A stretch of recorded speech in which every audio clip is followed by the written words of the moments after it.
you know, yes, for today's video, pinaka-play your cellphone. Magtatanggal tayo ng tinik kasi request ng customer, ayaw niya na may tinik. Hindi naman kasi talaga may iwasan. Walang naiwan na tinik dito. Pero syempre, dahil nasunurin tayo, maghihimay tayo dito ng 10 kilong sobrang tinik. Okay. May naliligaw po kasi talagang tinik dito.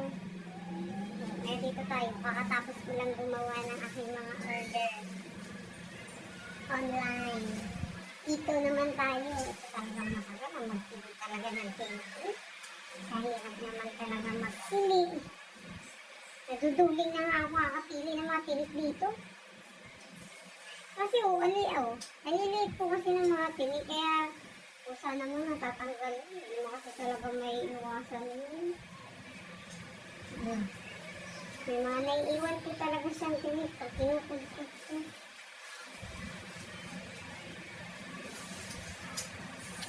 Na, bago ako matapos dito, duling-duling na talaga ako. See? Pero kahit naman din sa aking sasabi ko, nagsasabi nga sila, wala po ba yung walang may tinik? Siyempre, hindi ko talaga naiwasan yun. Hindi ko na talaga pinipilian. Siyempre, sa dami mo naman na ginagawa, magpipili ka pa talaga ng ganito. Aabutin ka talaga ng 10 oras ng gabi. Pipili lang pag may type, pero tinatanggalan naman. Meron lang talaga siguro sa mga 1/4, ilang piraso, hindi naman ganun kadami. Ilang piraso lang kasi syempre may mga masiselan, gusto perfect, yung pagkadating sa kanila, budbud agad. Well, customers always left and right. Ganun talaga. Kaya wala ng trabaho. Pero yung iba mga customer ko, lalo na sa palengke, sanay na sila. Pinipilian nga daw muna nila. Eh, ganun talaga. Ang dali lang naman tanggalin yung mga naliligaw na tinik. Kung konti lang naman yung kukunin. Tulad ko, na nagkakanda duling-duling na dito sa pagpipili. Duling na ako, kanina pa ako.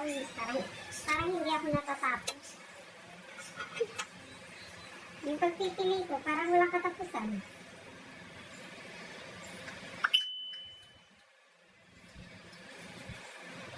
Kanina pa ako nagpipili, hindi pa rin nakatapos. Parang mas madaling magbalat sa mas madaling magbalat ng parcel kaysa magpili dito.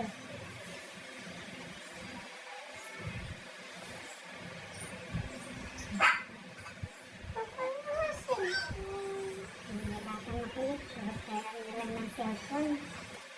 Mahal! Ang bigas. Dami pa akong pipilian, nahilo na talaga ako. Bakit ka hubad? Initan ka? Yan po, ito yan. Pinipilian natin ng tinik, diba? Ang hirap, naduduling na ako. Ayan, may